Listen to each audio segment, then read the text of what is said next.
India speaks daily में आपका स्वागत है। इंडिया स्पीक्स डेली को सब्सक्राइब करें, इसके बेल आइकन को जरूर दबाएं। ज्वाइन बटन के जरिए आप इसकी सदस्यता जरूर लें और यदि इसका कंटेंट आपको गुणवत्तापूर्ण लगता है तो आप 100 रुपीज़ पर मंथ का सब्सक्रिप्शन जरूर पे करें। जयश्री जी कह रही हैं कि आप सच्चाई को कितने भी आक्रोश से बोलो, माफिया शरद ठाकरे शरद पवार का कुछ नहीं होगा। जयश्री जी, पत्रकार का ये काम नहीं है सजा देना। पत्रकार का काम सिर्फ इतना है कि वो एक्सपोज करे और आपको सच्ची जानकारी दे। मैं सरकार नहीं हूं, मैं एजेंसी नहीं हूं। आप मुझसे जो कहेंगे, आप चाहते हैं कि पत्रकार सच्चाई भी ना बोले, आक्रोश भी व्यक्त ना करे, तो आपको सच कैसे पता चलेगा? फिर तो आपको राजदीप की ही पत्रकारिता और इन सब के भरोसे चलना पड़ेगा।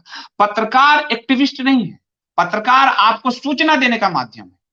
जो सूचना, जिस सूचना तक आम जनता की पहुंच नहीं है, पत्रकार का रोल इतना ही है। लेकिन गलती ये हुई कि पत्रकार इस रोल को छोड़कर दूसरे रोल में पहुंच गया है। इसलिए आप लोगों को लगता है कि आप कितनी चिल्लाइए, सरकार कुछ नहीं करेगी। सरकार नहीं करेगी, ये मेरा मैटर है ही नहीं। सरकार तक बात पहुंचाना, यही मेरा मैटर है। पत्रकार अगर इतनी बात करे, वो ईमानदारी से पत्रकारिता करे, बहुत कुछ बदल जाएगा। पत्रकार को कहीं और डायलूट होने की जरूरत नहीं है। मुझे लगता है आप मेरी भावना समझेंगे। धन्यवाद। अनिल पांडे जी, आपका बहुत बहुत धन्यवाद। सुनते रहे उद्धव का लेना न माधव, उद्धव का लेना न माधव को देना, मुहावरा तक तो गलत सिद्ध करने वाला भारत के इतिहास का पहला भारतीय मुख्यमंत्री है। बात सही कह रहे हैं अनिल जी, क्योंकि उद्धव ठाकरे, ये शिवसेना चलती कैसे है? आप पूछिए सही इनसे, ये मातोश्री चलता कैसे है? कौन सा व्यवसाय है इनका? एक मुंबई का हर व्यक्ति बता दे रहा है कि एक्सटॉर्शन का व्यवसाय है। ज्योत्सना रानी जी, आपका बहुत बहुत धन्यवाद सुपर चैट के लिए। सर, खबर आ रही है कि एनसीपी शायद सरकार से पुल आउट कर सकती है, एनी आइडिया? एनसीपी बहुत चालाक है। शरद पवार जितना चालाक इस देश में कोई नहीं है, अभी प्राइम मिनिस्टर भी नहीं। प्रधानमंत्री नरेंद्र मोदी ने मंच पे उनके पांव छुए कि मेरे गुरु हैं। सुन लीजिए, मैंने नहीं कहा, प्राइम मिनिस्टर ने कहा था, मंच से कहा था। और प्राइम मिनिस्टर ने पद्म विभूषण दिए। ये शरद पवार, जिसका बोहरा कमेटी में नाम है, जिस पर आरोप है और जो खुद एनडीटीवी पे बोल चुका कि मुंबई बम विस्फोट जब हुआ तो पुलिस का ध्यान भटकाने के लिए मैंने एक फर्जी बम प्लांट की खबर चलवाई। खुद बोला शेखर गुप्ता के इंटरव्यू में, आप ध्यान से देखिएगा एनडीटीवी में। शरद पवार वो है जिसका नाम बोहरा कमेटी में है कि जो लोग डी गैंग के साथ लगातार जुड़े हुए थे। शरद पवार वो है जो मुख्यमंत्री का पद संभालते ही मुंबई धमाकों से दहल गया। शरद पवार वो है जो किसानों के गले में रस्सी बंधती रही जब सबसे ज्यादा समय तक ये कृषि मंत्री रहा। शरद पवार वो है जिसने सहकारिता बैंक के नाम पर लूटों की आंधी चलाई। इसके बावजूद यदि सरकार पद्म विभूषण दे रही है तो सोचिए उसकी पावर क्या है। तो आज शरद पवार वो श्रूड है, वो चालाक नेता है कि वो देखेगा कि उद्धव तो फंस रहा है, वो कहेगा हम बाहर जा रहे हैं, अपनी छवि बनाएगा। और उद्धव का कोई नहीं है, वो सिर्फ माइनो गैंग के पेटीकोट, जो मैंने कहा पेटीकोट सरकार, वो पेटीकोट सरकार है, उसकी हैसियत कुछ नहीं। एक तरफ माइनो, दूसरी तरफ पवार, ये बीच का मामला है। बीच वाले को क्या कहते हैं हम जानते हो, इसलिए इसको झटका कभी भी दे सकता है शरद पवार। अभी भारत की राजनीति में शरद पवार से ज्यादा दिमाग वाला कोई नेता नहीं है कि वो इस डाल पे भी बढ़ जाता है, उस डाल पे भी बढ़ जाता है। हर कोई जानता है ये डाल काट रहा है, लेकिन फिर भी वो बड़े पुरस्कार और बड़ी लॉबिंग का खेल है। तो आप ठीक कर रही हैं, वो कर सकता है। किशोर दहिया जी, बहुत धन्यवाद आपका सुपर चैट के लिए। सर, हमें तो लगता है पंजाब के रिलायंस टावर पे आंदोलन में हमले, फिर अंबानी के घर के बाहर कार में जिलेटिन, ये कोई बड़ी साजिश लगती है जिससे देश की अर्थव्यवस्था और उद्योगपतियों को चोट पहुंचाया जाए। किशोर जी, मैंने आपको लगातार इस पे भी वीडियो दिया है कि क्यों किया गया है। ये चाइना चाइना फंडेड। आप अगर 62 की युद्ध देखें तो कैसे हमारे ही सैनिकों के विरुद्ध कम्युनिस्टों को उतारा गया। चाइना का फंड, आप अभी आईपीएल देखते होगे, मैच देखते होगे, बाइजू, पेटीएम, ये सब देख रहे हो, ये सब चाइना का पैसा है। पैसा मतलब कैश ही नहीं होता, पैसा मतलब विज्ञापन भी होता है, निवेश भी होता है, बहुत सारी चीज होता है। भारत में सबसे ज्यादा अभी निवेश स्टार्टअप में चाइना का है। तो 5G की एक बड़ी लड़ाई है। दुनिया पर उसका कब्जा होगा जो 5G को कंट्रोल करेगा। और ये अमेरिका और चाइना की लड़ाई है, बीच में भारत आगे निकल रहा। भारत में उपकरण भी 5G का मुकेश अंबानी ने घोषणा किया कि इंडिजिनस बनाएंगे, कोई चाइनीज नहीं हो। नेटवर्क तो छोड़ दीजिए, तो फंड किया जाएगा, आप याद रखिएगा, फंड किया जाएगा और बहुत बड़े पैमाने पर फंड किया जाएगा। ये बिल्कुल कॉर्पोरेट वॉर है, इस बात को समझिए। सरकार को भी फंड किया जाएगा, लंपटों को भी फंड किया जाएगा, पत्रकारों को भी फंड किया जाएगा, तथाकथित आंदोलनकारियों को भी फंड किया जाएगा। और पॉलिटिकल पार्टी को तो ऐसा फंड किया जा रहा है कि पागलों की तरह इधर से उधर कूद रहा है पप्पू, नाम ले लेके। इनकी दादी और इनके बाबूजी ने बनाया जिनको, उस पर अभी आरोप लगा रहा है। 1 लाख करोड़ का ठेका जी छोटे भाई को दिया था अपने समय। और कपोत पब्लिकेशन से एक ऐसी पुस्तक आ रही है, एक बड़े एडिटर की, एक अंग्रेजी अखबार के बड़े एडिटर की हिंदी में पुस्तक आ रही है। आपको पता चलेगा कि इस देश के गैस पेट्रोलियम संसाधनों को लूटने में इस परिवार ने कैसे भूमिका निभाई है कि भारत कभी पांव पे खड़ा ना हो सके। कांग्रेस ने कैसी भूमिका निभाई, और तब इन्होंने फायदा मुकेश अंबानी का पहुंचवाया था। आज ये अडानी अंबानी का, पूरे ओएनजीसी के ब्लॉक्स को बर्बाद किए गए थे केजीबीसी के। ये कोई टेक्निकल, क्योंकि ये मीडिया चर्चा नहीं करती। तो ये ऐसे लोग हैं, इसलिए इनके जाल में फंसने की जरूरत नहीं। सौरभ ओझा जी, बहुत बहुत धन्यवाद आपका सुपर चैट के लिए। सर, चाइनीज मनी का इंटरेस्ट भी तो चुकाना है कांग्रेस पवार को, बिल्कुल सही बात है। To defuse 5G I fair to Maharashtra BJP compromise for power effort of government. आपकी बात से मैं सहमत हूं और मुझे भी डर है।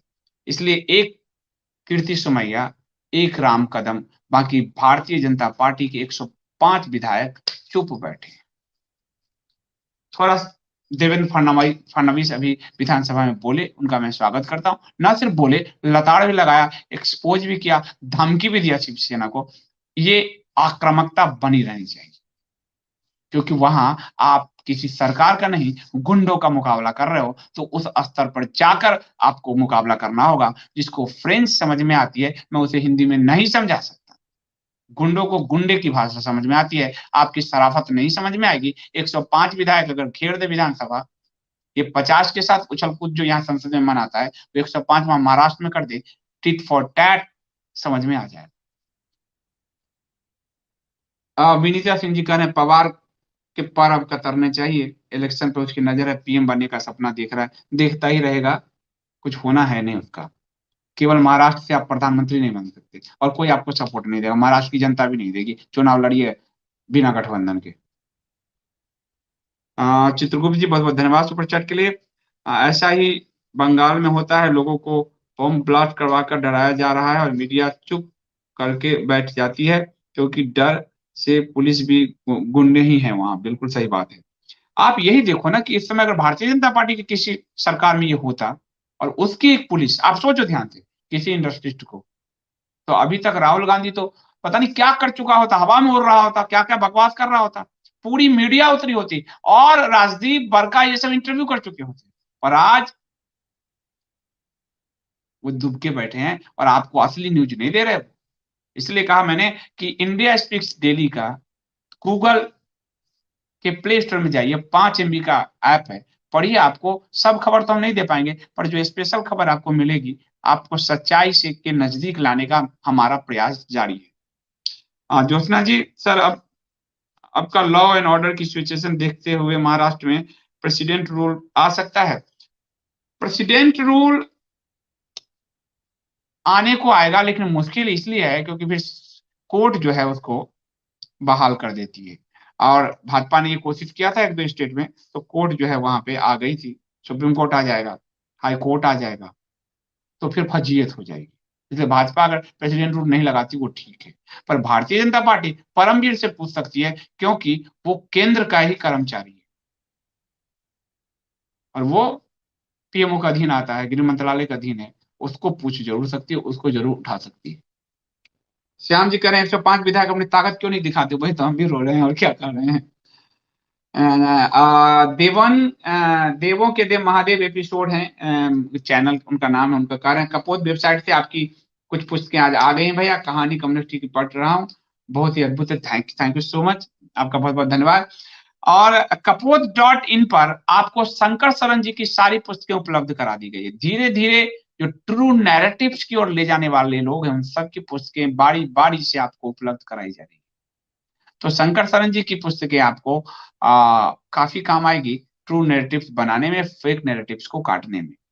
पहली बार कोई साइट है जिस पे एक सेगमेंट सी है ट्रू नैरेटिव्स, यानी हमारा विजन साफ है। हम किसी अमेजन और इसकी तरह गोलमोल बातें नहीं करते, हम विजन साफ है हमारा कि नैरेटिव्स ट्रू होने चाहिए। तो आपको कपोट.in पे एक सेगमेंट है ट्रू नैरेटिव्स, जहां ट्रू नैरेटिव्स की आपको पुस्तकें उपलब्ध है, ताकि उस नैरेटिव्स को समझे बिना आप कैसे तोड़ोगे। आज आंदोलन चल रहा है, लोग कहेंगे अरे सरकारी बैंक को कर रहा है सरकारीकरण, फिर आपको बताएगा कौन कि उन्होंने ही तो क्रोनी कैपिटलिज्म पैदा किया। इंडस्ट्रिस्टों, पॉलिटिशियंस और सरकारी बैंक, ये ट्रायंगल बनकर भारत का क्रोनी कैपिटलिज्म पैदा हुआ, ये बताएगा कौन। जगदीप जी का बहन जी कह रहे महाराष्ट्र में कोई तगड़ा नेता चुने बीजेपी, सब लोग दुखी हैं। हालांकि अभी जो वहां के नेता उनके देवेंद्र फडणवीस, उन्होंने भाषण अच्छे दिए हैं। तो मेरा तो आप जानते हो, जो अच्छा करता है उसका अच्छा कहता हूँ, अगर वो बुरा करता है तो बुरा मैं कहता हूँ। कई लोग कहते हैं आपने परसों उसको खराब कहा था, आज अच्छा कह रहे हैं। यही मेरी निष्पक्षता की पहचान है कि अगर आज उसने अच्छा किया तो मैं आपको अच्छा बताऊंगा, परसों यदि उसने बुरा किया तो बुरा बताऊंगा। मैं ये नहीं कि किसी के पीछे जा रहे हैं, आपको सच बताना की जिम्मेदारी है। पत्रकारिता यही है और कोई कुछ नहीं है, वो सच के साथ मुठभेड़ करता है। आईएसपी में इसकी स्टोरी पढ़ी, वेनेजुएला की, बहुत ही मार्मिक है। किस तरह एक हंसते खेलते प्रगति देश को कम्युनिस्टों ने बर्बाद कर दिया, और वही भारत को ये लोग करना चाहते हैं। हम कम्युनिस्टों के हाथ में देश नहीं दे सकते। और आप कहेंगे कम्युनिस्ट तो एक दो स्टेट में नहीं, कम्युनिस्ट आपके सारे सिस्टम में है। कहानी कम्युनिस्टों की पढ़िए। आप सबसे अनुरोध मैं बार बार करता हूं, ये नहीं कि मैंने लिखी है, वो जितना उसकी सेल होनी थी 2017 से हो चुकी है, पर आप पढ़िए, क्योंकि आप अगली पीढ़ी तक आपको सही नरेशन ले जाना। पढ़ना तो पड़ेगा, उपाय कुछ नहीं है। तुलसीदास जी बैठ जाते तो अकबर बड़ा हो जाता। रामचरितमानस घर घर उन्होंने पहुंचा दिए। जब लोग नहीं समझने को तैयार थे तो फिर उन्होंने रामलीला का मंचन शुरू करवा दिया। तो इस देश में ऐसे ही जागृति लाई जा सकती है। पढ़ना तो पड़ेगा, उपाय कुछ नहीं है। मैं ये नहीं कह रहा हूं आप लीजिए जी पढ़िए ना, पढ़ना तो पड़ेगा। दीपक हिंदू, बहुत बहुत धन्यवाद आपका। शिवसेना, एनसीपी और टीएमसी, मतलब वो हर देश में खेल रहे हैं, पड़ोसी देश जो है हमारे, उससे भी ज्यादा लाल है। हरा तो है ही, लाल है बहुत बड़ा। हेमंत जी आप धन्यवाद, आपने सब्सक्रिप्शन पे किया है। आप लोग, जो लोग कंटेंट के वैल्यू को समझते हैं, वो प्लीज सब्सक्रिप्शन पे करते रहें। कंटेंट की एक कीमत होती है, छोटा मूल्य होता है, वरना कंटेंट जनरेट नहीं हो सकता। उसके लिए संसाधन, शोध, समय, श्रम सब झोंकने पड़ते हैं। एमपी सिंह जी आपका बहुत धन्यवाद। किसान आंदोलन का तमाशा कब खत्म होगा सर? बंगाल चुनाव के बाद। जैसे अखलाक का तमाशा खत्म हुआ बिहार चुनाव के बाद, जैसे मिशनरियों का तमाशा जो है वो खत्म हुआ था दिल्ली चुनाव के बाद, उसी तरह किसानों का, तथाकथित किसान ने, बिचौलियों का तमाशा समाप्त होगा बंगाल चुनाव के बाद। कल टिकैत टीएमसी के पक्ष में समर्थन करने पहुंच गया, तो खेल तो उजागर हो रहा है। बंगाल में ममता के पक्ष में टिकैत डकैत पहुंच गया। तो बंगाल चुनाव के बाद अगर ये बंगाल चुनाव प्रभावित कर लेते हैं तो इनकी ताकत बढ़ेगी, इनके हौसले बढ़ेंगे। अगर ये फिसड्डी साबित होते हैं, जैसे कन्हैया फिसड्डी साबित हुआ, कन्हैया कुमार जहां जहां चुनाव प्रचार किया बिहार में, वहां वहां इनकी पार्टी हार गई। अगर ये फिसड्डी साबित होते हैं तो ये होपलेस हो जाएंगे, ये जाएंगे। तो 2 मई के बाद, 2 मई तक बर्दाश्त करना पड़ेगा, ये अपने आप साइड हो जाएंगे। हालांकि इन्होंने कंक्रीट के मकान बनाए, ये कहते हैं लोकतंत्र नहीं है, अभिव्यक्ति की आजादी दो मुझे, पर सड़क पर इन्होंने कंक्रीट के मकान मेन सड़क पर बनाए आंदोलनकारियों ने। ये साफ दिख रहा है कि अभी मार्च में बिचौलियों ने कहा है हम आंदोलन करेंगे। कैप्टन अमरिंदर सिंह बिचौलिए के पक्ष में उतर गया है, कांग्रेस उतर गई है। ये बिचौलियों, मध्यस्थों, दलालों का आंदोलन है, किसान का आंदोलन नहीं है। किसान का आंदोलन होता तो सबसे ज्यादा चावल उत्पादक प्रदेश बंगाल में भी आंदोलन हो रहा होता, मध्य प्रदेश में हो रहा होता, बिहार में हो रहा होता। बिहार में तो ये कानून कब से, मंडी कब व्यवस्था कब से खत्म है, कहाँ कौन सा आंदोलन हुआ है? ये बिचौलियों का आंदोलन है। और सारा आंदोलन पंजाब और थोड़ा हरियाणा बेस्ड है, क्योंकि वहां सबसे ज्यादा मंडी नेटवर्क है, जहां से दलाली के पैसे ज्यादा। सोहन पाटिल जी की बात से मैं सहमत हूं कि मराठी लोगों ने उद्धव को नहीं चुना था। इस उद्धव ने पीएम के फोटो लगा लगा के चुनाव में वोट मांगे। मराठी ने नहीं चुना, मराठी मानुस ने नहीं चुना। एक बार चुनी की गलती की थी, उसके बाद इनको साइड कर दिया था 90 के दशक के बाद। भाजपा के कारण इनको इतना सीट आती है। शिवसेना अकेली पार्टी जो लगातार घट रही है, आप देख लीजिए 90 के दशक से सीट नहीं बढ़े उसके। मराठी लोग नहीं पसंद करते, ये कितने ही जय महाराष्ट्र करें, मराठी लोग इनको नहीं पसंद। कुछ गुंडे पसंद करें इसका मतलब वो महाराष्ट्र मतलब शिवाजी महाराज का महाराष्ट्र। शिवसेना नाम से रखने से कोई शिवाजी हो जाता तो पता नहीं कितने शेर सिंह रोड सड़क पे घूमते मिलते हैं। अभिषेक श्रीवास्तव जी बहुत धन्यवाद सिल्वर मेंबरशिप के लिए आपका। कल मैं मेंबरों के लिए जो रविवार को लाइव होता है वो भी नहीं कर पाया। मैं बहुत कल मेरी व्यस्तता बहुत थी, आज भी मेरी व्यस्तता बहुत है, तो इस वजह से मैं नहीं कर पाया। उनके लिए क्षमा प्रार्थी हूँ, लेकिन मैं अगले रविवार को जरूर करूंगा। विक्रम सिंह जी कह रहे हैं बोहरा समिति की रिपोर्ट सार्वजनिक करने का समय आ गया। मैं तो सर पीट पीट के मर चुका हूँ। ये सरकार जिस दिन साबित करेगी, इसको संसद के पटल पे तो रखना है, ये बर्बाद हो जाएगा शरद पवार, बचेगा नहीं, मैं बता दे रहा हूँ। बस बोरा कमेटी की रिपोर्ट सार्वजनिक कर दो।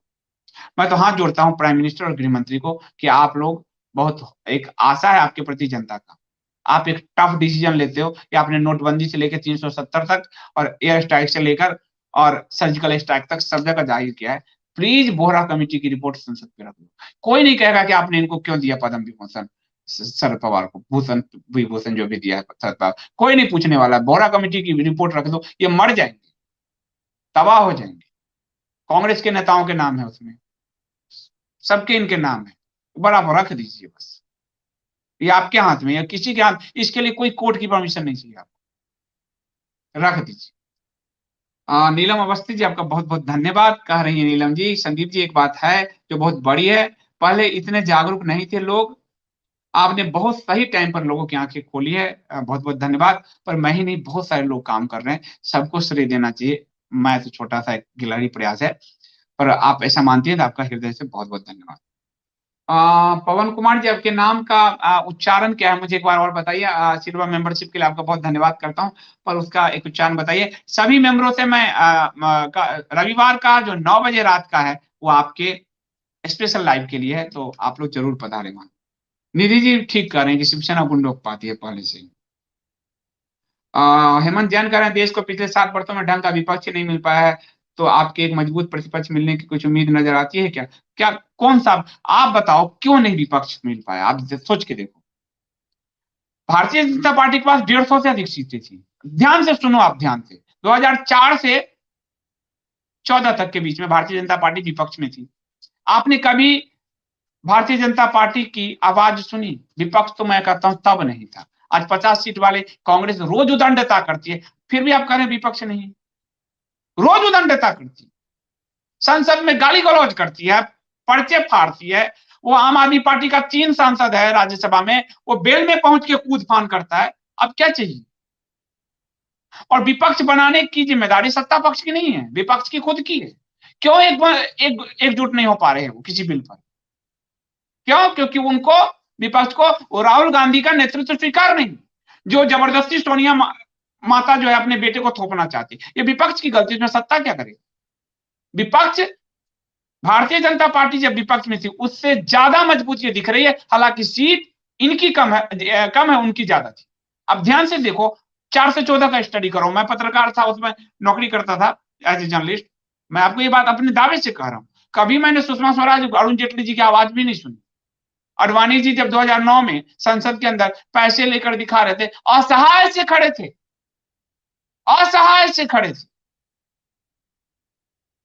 और आज वो पैसे नोट पर वोट निकाला है अगर संसद में, तो राहुल गांधी पता नहीं किसको फाड़ के रख देगा।